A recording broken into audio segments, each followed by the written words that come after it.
Welcome, everybody. Thank you for joining me for the first episode of the FBI AMA podcast. AMA Ask Me Anything. So looking forward to taking some fantasy basketball questions, but feel free to ask me anything, really. As this is the first one, I just thought I'd sort of give you guys a quick rundown of what's sort of happening at FBI. Obviously, I'm fairly new to FBI, but I have been in the fantasy world for about 10 years now. So we're pumping out a bit of written content, as you guys would have seen coming through the Discord server. And in terms of podcasts, this one's actually an idea that B-Dub and I came up with yesterday. He put all the intro together, so I'm not going to take any credit for that. He just told me what to do, and hopefully it was pretty seamless. But so this one will be, I'll just drop these as I feel necessary. So we may have a period of the season where we've got a lot going on, and so I might do one every couple of days. And then obviously now it's a bit quieter, so maybe one a week or two a week. And we've also got the FBI Clutch Time podcast, which will be launching this week. Hopefully, we'll have more news about that. We're just trying to lock in some times, and Matt will be doing a Dynasty podcast at some point as well. So 3 new podcasts, which is good, a good base to work from, and then we should have some guests coming on as well. I've already lined up a few guests, which would be nice. Always nice to talk to other people and not just talk to myself. So. So look, going to take some questions. I had no idea how many people we'd get in today. We don't have many at the moment, but that's fine. Like, I'd rather not have many to begin with. Given this is the first one, I'll try and keep it to about half an hour. Couple of questions coming in, and I've actually got something that I'm going to talk about just briefly, which was, I guess, me just thinking and having too much time to think about fantasy. So first question from Ash is, should we be worried about LaMelo Ball's outlook given Charlotte are not likely to compete? Look, not likely to compete. They're obviously, the East has gotten pretty strong over the last, even the last 24 hours now, and you probably wouldn't have Charlotte in that top echelon of teams. I'd probably still sort of have them in that fringe range, so 7 to 10, 9 to 12, that sort of area. So I still think they will be trying hard initially to compete, and we'll see what happens. In terms of his outlook, I guess you're looking at total value there as opposed to per game, because his per game numbers are going to be fine. Having a look at my projections here, I would still think he plays 70 games, at least 72. We don't have much of a track record in terms of injuries for him, so we can't come in presuming that he's going to get injured or anything like that, like Anthony Davis or LeBron James or Kevin Durant. So I still think that he'll be looking to be out there as much as he can, and pushing the Hornets into the play-in situation. We still don't have word on Miles Bridges. I'm assuming he's not going to play, but we haven't got official word on that yet. So, yeah, look, I'm not too worried about the fact that they might not be pushing hard later in the season. I'd still have him at sort of 70 games minimum, barring injury, of course.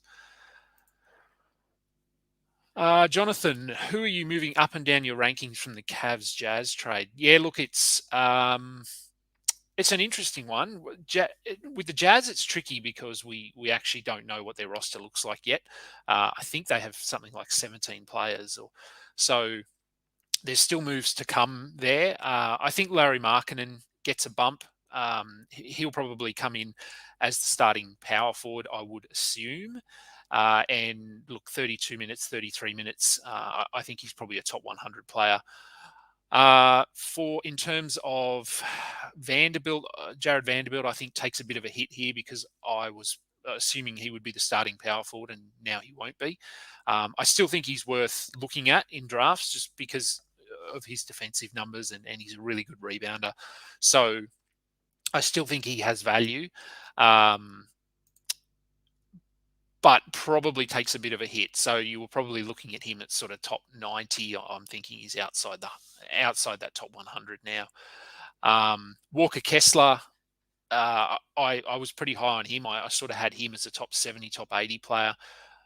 Much like Vanderbilt here, I think he probably takes a little bit of a drop down to be sort of a top 100 player, something like that. Donovan Mitchell, I guess, moving the other way, probably takes a bit of a hit. I think both he and Darius Garland will their production will drop slightly.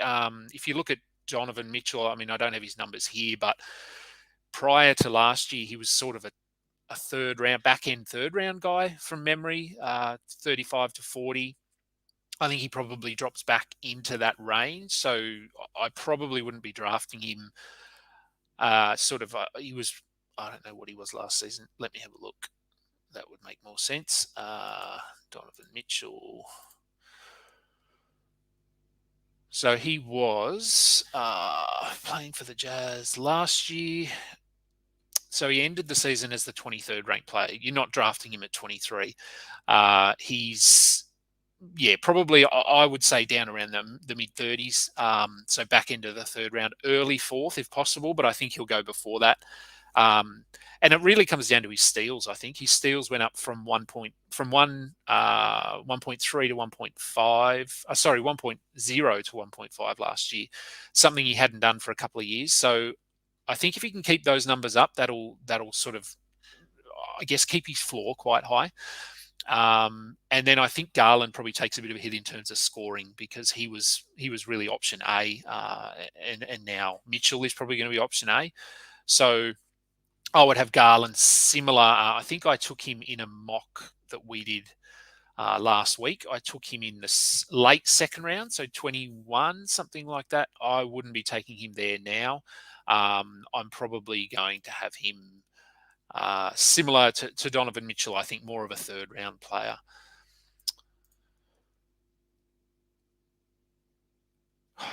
Dynasty. Oh, this is not my area. In Dynasty Startup, which rookies should we be targeting from last year's draft? So looking at last year's draft, God, I've got to remember back who was a rookie last year. So you've got, look, I think I know in a that mock draft, Suggs, I took him, I think round 10. Obviously not in a Dynasty draft. Scotty Barnes is probably the name for me that I'm watching. I'm actually in a mock draft, another mock draft at the moment, and considering taking him probably fourth round. But look, for Dynasty, honestly, I'm not in a Dynasty league at the moment. I know I'm going to be because I've been asked by a couple of people if I would join some salary Dynasty leagues. So it's going to be a steep learning curve for me in terms of Dynasty. Cade Cunningham, obviously, I would assume, look, Matt would be the guy to talk to about this, but I would assume he would agree that Cade Cunningham is going to be a really good player, and I took him in the second round of a redraft league. So he would have to be right up the top there, I would think. Thoughts on a third round reversal in redraft? Yeah, look, it's a good question. We're about to launch our like a pro league. We've got 20 analysts in that league, and we've put a poll out to all of the analysts whether they would like to do a third round reversal, and I think it's looking like we will. I think the deeper the league, the more likely or the more benefit you get from doing that. If it's a 10-team league, I don't think it's necessary. 12 to 14 maybe. In a 20-team league, I'm thinking we're going to do it. Just because I think the value at the top of the draft is so far ahead. Like once you get through that first round, it drops off quite significantly. So look, I would probably be doing it in at least in 14-team leagues and deeper, and 12 teams. I mean, it's up to you. If you've never done it before, then have a chat to the other managers and see what they think. But look, I'm not against it at all in any format, but I think the deeper the league, the more necessary it becomes. So William says, I've seen some reports Steph Curry interested in heading to Charlotte. Well, look, I mean, I haven't seen those reports, but who knows? I mean, Del Curry is still heavily linked with the Hornets. There's history there. I wouldn't think the Warriors are going to blow it up anytime soon. At least, well, definitely not this season. I wouldn't think next season either. I think it would only be sort of once Draymond is gone, and Steph's way at the back end of his career. How old is Steph? Do I have his age here? Surely I've got it somewhere. He'd have to be 33, something like that. Hang on, let me look. Steph Curry is 34, so I was close. So yeah, look, he's probably a couple of years away from heading down that path of where he wants to.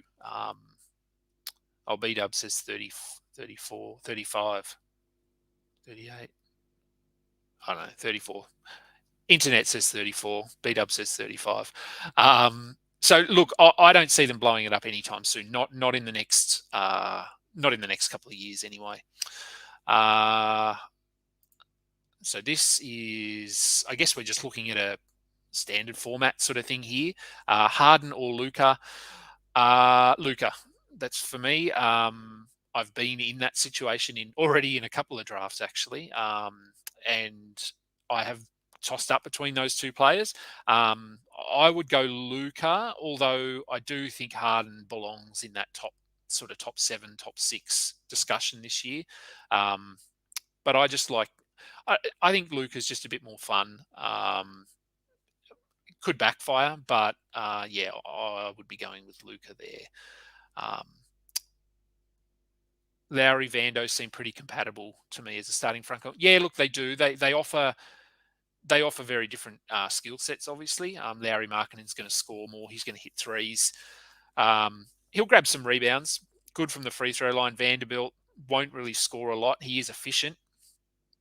Very good rebounder, and the defensive stats are what sort of floats his value there. So there's a few comments here, but not questions. Where would you draft Rudy Gobert? I actually did just draft him in a league, and I will tell you exactly where I took him. It was 3rd round, I'm pretty sure, and I was pretty happy to get him there. So this is in one of our draft-only leagues that I'm in, which is 33. Oh, and I'm on the clock. So I took, where are we? Yes, so I took Rudy Gobert in the 3rd round. So that would have been pick, where are we? Rudy Gobert. So pick 28, and I'm fine to get him there. So yeah, look, I'm okay. I think he's going to take a little bit of a hit in terms of rebounding with Towns next to him. Other than that, I mean, he's solid enough. He shows us what he can do. I grabbed him in the 3rd round there just to lock up my blocks. So yeah, more than happy to take him in the 3rd round. I think he'll probably still be. I would say he'll be a top 30 player pretty comfortably, but yeah, he will drop. He always drops just because he's pretty boring. But he's pretty valuable as well, especially getting those blocks early in the draft. Anyone else having trouble hearing? Hopefully not. I don't know. Looks like one person is. Everyone else looks okay. Okay, well, yeah. If I see more comments, I'll bring them up. Have a look at the volume there. But my testing looked okay before the podcast. Who are your top 5 breakout players? Ooh. At the moment, I mean, if you're drafting now, obviously the hype hasn't built to the point where it will be a week out from the start of the season. So it is a lot easier to catch value if you're doing your drafts now, but it is a little riskier, as we've seen with the Jazz. If you were looking at Vanderbilt as a breakout player, and now he probably just gets knocked back a round or two. So it is risky to do your draft now. But if you are, trying to think who I've been targeting in my league. So Brandon Clark is a guy that a few people are targeting. I've liked him since he came into the league in 2019. Uh, Last year was a step in the right direction. I thought the year before was pretty disappointing, and everyone sort of lost confidence in him. I think he showed at the back end of last year what he can do, and without Jaren Jackson there, he's going to be, I think, a pretty clear top 80 player, at least to begin this season. Devin Vassell, I managed to get him in the 6th or 7th round, I think, of that mock draft that we did last week. I was a little concerned that might be high, but then listening to Josh on his podcast and the Ball Boys podcast, I'm pretty happy. I think I got him at 69 from memory, so I think grabbing him there, I think he could easily be a top 50 player this season. So if I can get him at around pick 70, yeah, I'm really happy with that. Who else am I high on? I'm just going through player names here. Michael Porter Jr. is one that I think I'm high on him. His injuries obviously are the concern.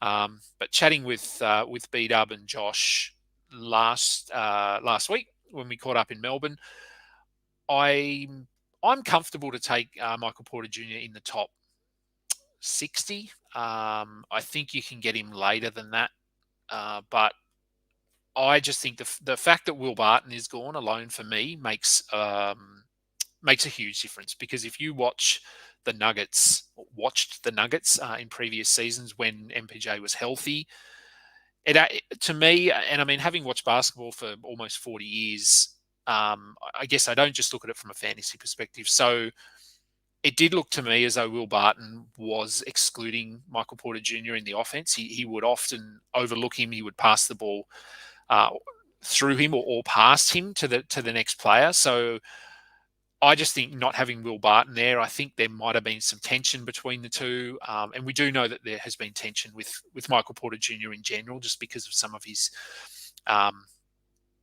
thoughts and his beliefs. And look, that's fine. But I think that the fact that Barton's gone, I think MPJ will be utilised a little bit better this season. So I'm pretty high on him. I think if he can stay injury free, he could easily be a top 40 player. The back is concerning, especially as this is the second time he's had a major back injury. But I'm more than comfortable taking him around pick 70 if you can get him there, because a lot of people have added him to their do not draft list, so to speak. We've got a couple other questions here. Garuba. Yeah, look, it's interesting. I mean, with the Rockets, we don't really know what they're going to do at that center spot. I mean, we know Sengun is going to start, and I think he's probably another player that everyone's pretty high on this season. I have a feeling by the time drafts get here, all his value is going to be gone. I don't know what his ADP is at the moment, although I can probably look here, actually. If I'm in the draft room, let me find... Where's Sengun? Hang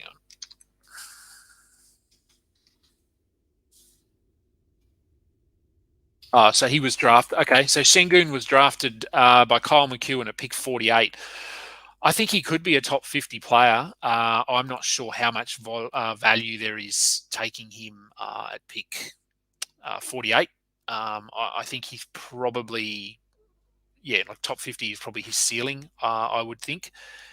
And I would be much more comfortable taking him around 70 or 80. So it already looks like he's peaking out there. So for Garuba, look, I don't know too much about him. I do know that the Rockets like him. I think he probably starts off at about 15 minutes.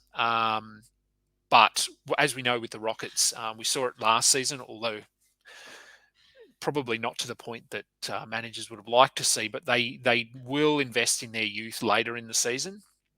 The issue is that Sengun is also young, so it's not like they've got Christian Wood like they had last year, or Daniel Tice, they had him for a while, where they've got these old guys that they can just bench. They're probably not going to do that to Sengun. But yeah, look, I wouldn't be drafting Garuba, but he's certainly a name to watch as the season winds down a little bit. What have we got? Where do we value KPJ? Not a guy I've drafted yet. I'd probably look. He's going to be good. I mean, his fantasy game is obviously better than his real life game. I'd be okay taking him probably top 100, but I have a feeling that he may get hyped up a little bit as well and probably go into the 80s or even the 70s. Probably a bit high for me, although if you are going to punt, then he gains some value, and assists, as we know, are pretty important. So that does boost his value a little bit. I think he's probably top 100 player safely, and top 80, top 70 would be his ceiling. Where are we? Lots of questions, like questions. Can we trust anyone on the Orlando Magic? Concerned with the guard rotation of Fultz, Anthony, and Suggs, and forward rotation of Franz, Polo, and Isaac. Yeah, look, it's probably of all the teams, the Magic rotations are the most, or the one that we're not sure about. We don't know what it's going to look like. Because they're all young, they don't have those old guys. So in terms of the guard rotation, I think Anthony probably comes off the bench. I think Fultz and Suggs start. Anthony was a surprise last year, but he did tail off pretty hard as the season wound down. So I would probably think that he's going to play that sixth man role, and I would think that they would be prioritising the other two guards over him. So Cole Anthony, I wouldn't be drafting. Fultz and Suggs, as I said, Suggs, I think I got him in the 10th round, so there'll be about 120. I'm okay to take him there, sort of 120, 130, and Fultz is probably around the same, I would say. Again, the fact that he gets assists does boost him a little bit because they are tough to find. In terms of the forwards, I mean, Banchero is obviously their priority here. He's going to be overdrafted, I think. I don't think I'll get him anywhere because I just won't reach high enough. I think he's going to go in the 70s or the 80s, and I think that's a little bit too high. But again, once you get into that area, that's sort of beyond the 6th, 7th round, there's not a lot of shift in value from say pick 80 to pick 100 or pick 110. There isn't much difference. So you want to go after upside, and you want to go after the stats that you need. So yeah, I don't think I'll get him, but I think he's going to play 32, 33 minutes. Isaac is obviously the one that we don't know about here because we don't really have word on how healthy he is. We just don't know. So prior to his injury, which seems like forever ago, he was good. I mean, he was really good. He was a top, what he might have been, top 40. I'll just have a look at his. God, it feels like forever since he played. So, top 90. Okay, so not as good as I thought. Actually, no, that's totals per game. Okay, 2019-20. He only played 34 games, but he was a top 20 player. 1.6 steals, 2.3 blocks, 6.8 rebounds, 11.9 points. Look, yeah, I mean, that's what he can do. The Magic are going to be ultra careful with him. That's if he's healthy. It's very frustrating. I'd be taking a last round pick on him, but I think he is going a bit higher than that in drafts, which is risky. But again, as I said, once you get past pick 80, pick 90, it's a bit of a crapshoot. So take whoever you want. Kuzma or Porzingis, not even close for me. Who's a good point guard to target above the 80 pick? So I'm assuming that would mean a point guard outside of the top 80 that you're looking at targeting. Depends which way you want to go. If you want to look at veteran kind of guys, Kyle Lowry might be a target there. Kevin Porter, if he's available. It does depend what stats you need as well. Pat Beverley, if you want some out of position stats, if you want some blocks and rebounds. But obviously with him, injuries are a concern. Marcus Smart is probably going to fall to around that area, I would think.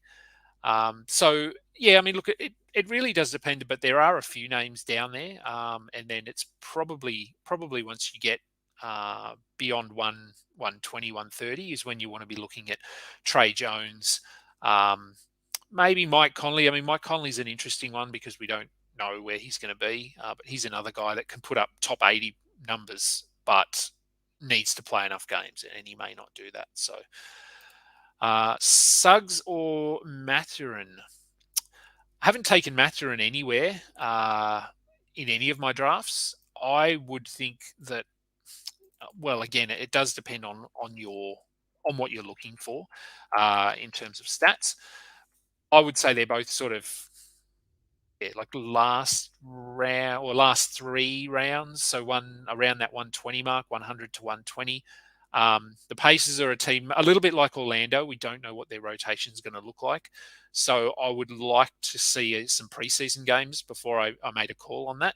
I think Suggs probably plays more than Mathurin, but Mathurin will do a little bit more and is a bit more versatile in terms of where he plays. So I don't know what his position eligibility is going to be, but I do know that when I last looked, he had a lot of positions, so that may swing the vote to him a little bit. Where would you pick JJJ? I probably won't pick him. I would think after about pick 80, pick 90. It's tough. I mean, the injury that he's got is one that, I mean, he should be back. Like he shouldn't be out for the season. And they have said that, but we know Memphis and we know how cautious they are. We saw when he did his knee, which I think was a meniscus from memory. A meniscus should be 2 to 3 months, and he missed a season. So, yeah, look, I would probably have Jaren Jackson. I'm just having a look here at what they've got for his injury sort of update. So, yeah, possibly coming back January. I think that would probably be best case scenario, knowing what we know about Memphis and how cautious they are. Who is your rookie of the year? Fantasy rookie or real life rookie? I think are possibly different answers. I've been taking Jabari Smith in a sort of the 6th round, 7th round. I think he might be the best fantasy rookie this season. In terms of who gets rookie of the year, look, it could be him. It's actually pretty open this year. I think it could be him. I would say him or Banchero for me. But yeah, in terms of fantasy, I think Jabari Smith will be number one. Long one. Herb Jones had a great rookie season, but with Zion returning next to Jonas, Trey Murphy could overtake. Yeah, look, Herb's another one that's going to be overdrafted, I think, because of how good he was last season. But I do think that they're still going to give him pretty significant minutes just because of his defense. Zion will come back, yes, and start at the 4. Ingram obviously will start at the 3. CJ McCollum will start at the 1.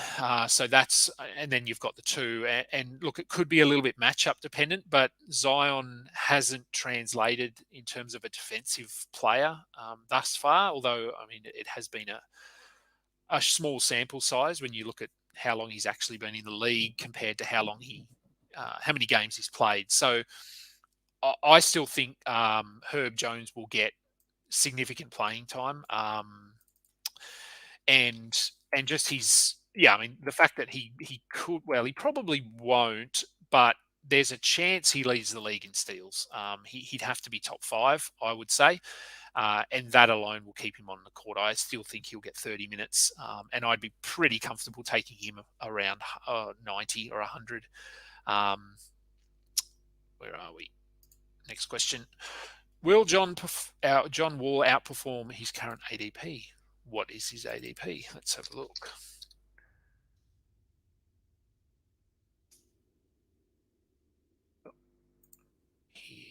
Let me look. Okay, I'll just have a look at his in here. Uh, so I mean, if I look at his Yahoo rank, Fantrax ADP, they have uploaded him. So 135. Look, I think he will if you punt. He's got some strengths and some weaknesses, and so I think a little bit like Westbrook. I think if you look at him as a complete player, I doubt it. I think he probably finishes sort of outside the top 150. But if you're prepared to punt turnovers, percentages, and yeah, I mean, look, if I turn on my punt here, where are we? Punt, and we go punt percentages and turnovers.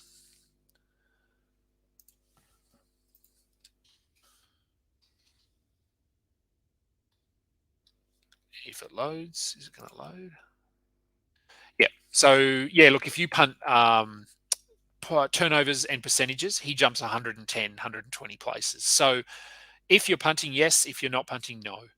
Nurkic or Pirtle for Roto? Probably Nurkic for Roto, just because I don't think he hurts you as much as Pirtle. He could score a little bit more. Could hit some threes. Doesn't block as much, obviously. The big difference is the. Let me put the question up. Pirtle obviously, yeah, gets the blocks. That's the difference there. In a head-to-head, I'd probably go Pirtle, but in a Roto, Nurkic is actually pretty good for a Roto because he's a decent passer. His percentages are pretty good. His free throws are up and down, but I think he can be a decent free throw shooter and not hurt you too much. So I would probably go Nurkic slightly there. If Kawhi misses all back-to-backs and then sits another 5 to 10 games for nagging injuries, look, I mean, I think they have 15 back-to-backs. Is that right? Kawhi, where are Clippers? 15? Yeah, 15 back-to-backs. So 15, and then, 5. So say 20 games. I would think 60. I would think 55 would sort of be the minimum, and you'd be hoping for maybe 65. And I mean, that doesn't sound good, but I think I did some research just looking around through numbers, and the average games played last season was something like 66. That's obviously skewed by those players that played 5 games or 10 games, like Michael Porter Jr. So that does throw it off a bit, but around 70 is what you would expect. So if Kawhi is playing 62, 65, his per game value is good enough that he should still be a second round player, I would say, in total value. Fultz starting for Orlando. Will he rise in the ranks, or is his best what he performed the end of last season? Cole or Fultz? Fultz. I'd go Fultz over Cole. Look, Fultz. I don't know. He's an interesting one because obviously he had that really disrupted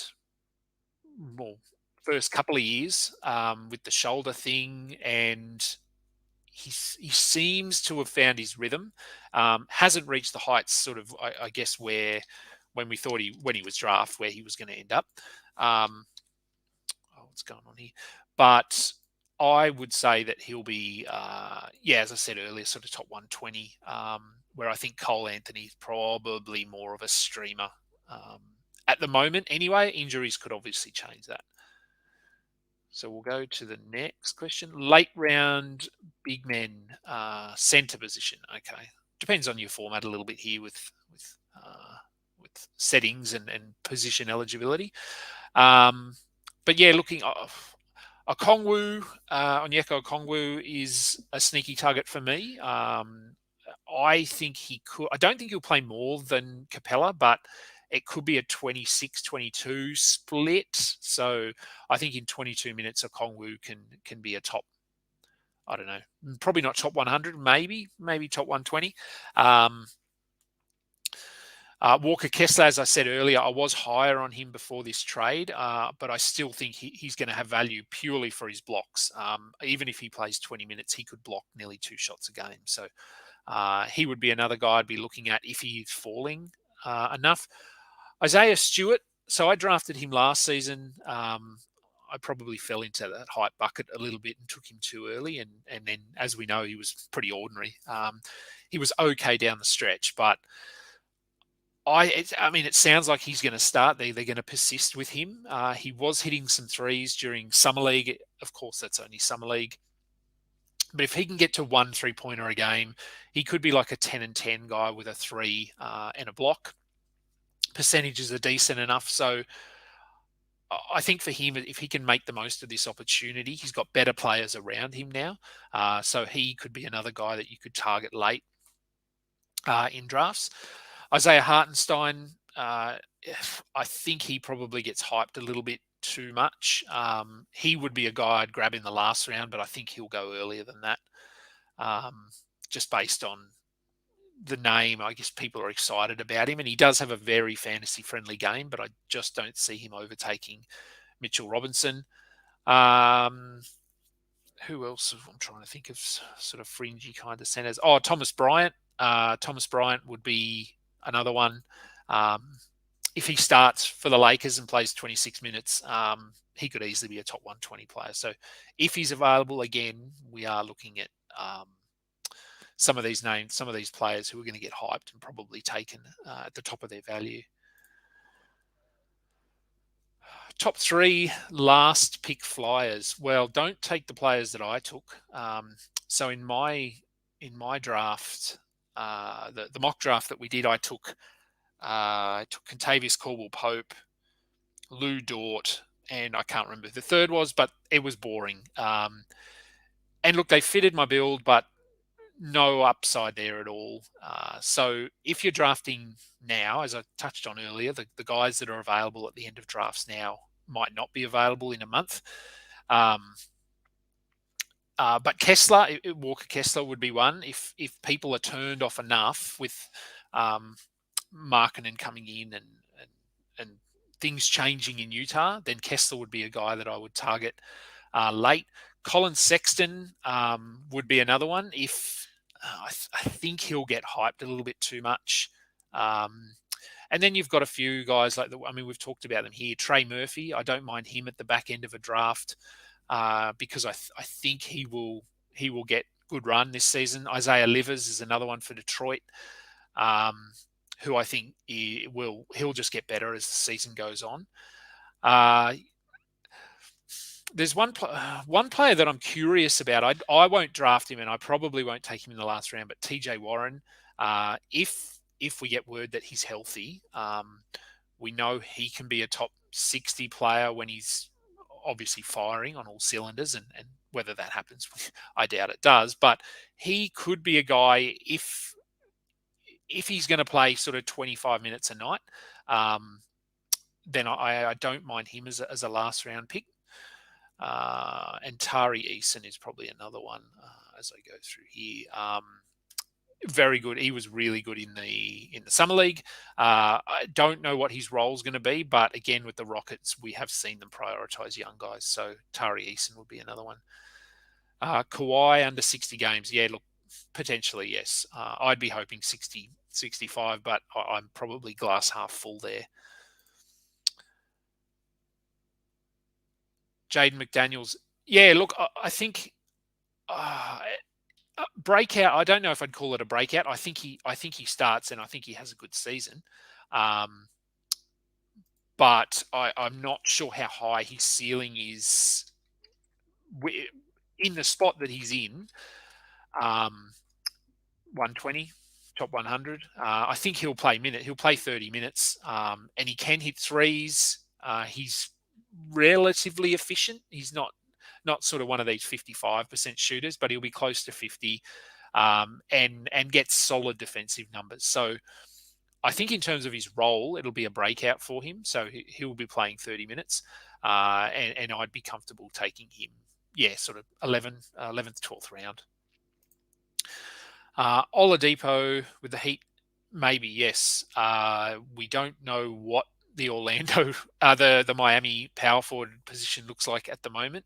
Um, so yeah, they could very well shift everyone up and play Oladipo at the three, play Jimmy at the four.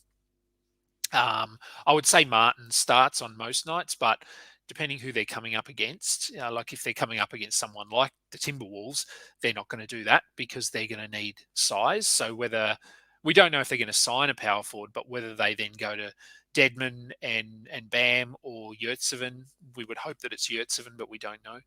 Um, so we'll see. But yeah, I think there is a chance that they do go small and Oladipo, assuming he can stay healthy, then he could play a few extra minutes there. So that's all the questions and 47 minutes, which is way too long. I was just going to touch on, as I sort of, when I opened the show, I talked about it. Listening to podcasts, Jokic is number one. We know that he's going number one in basically everywhere. So I just sort of got to thinking, what would be a situation where you might not take Jokic at number one, and went through, did some punting things. And so if you want to go into your draft and punt free throw percentage and 3-pointers, Giannis actually comes out as the number one player. So just if you were, I guess, wanting to start a discussion in your league, because you would if you got pick one and you didn't take Jokic. If you wanted to go with Giannis and you punt free throws and threes, he actually comes out as the number one player. So look, just something to. It's more of an experiment. If I'm in, I don't know if I'll get the first pick in any of my mocks or any of my drafts, and whether I would actually be gutsy enough to do it. But if you're in a draft only league, maybe you could try it. Is Marcus Smart still going to be good with Brogo in town? Yeah, look, Brogo's going to come off the bench there. He'll only play 25 minutes, I would think, 26, because they have Derek White as well. They could chop and change. So, again, if they want to go small, they may start Brogdon and Smart or White and Smart. Brogdon isn't the healthiest of players either. So I still think Smart will be a top 80 player. And we'll go with one more question because it's here. What's your take on Indiana's front court situation?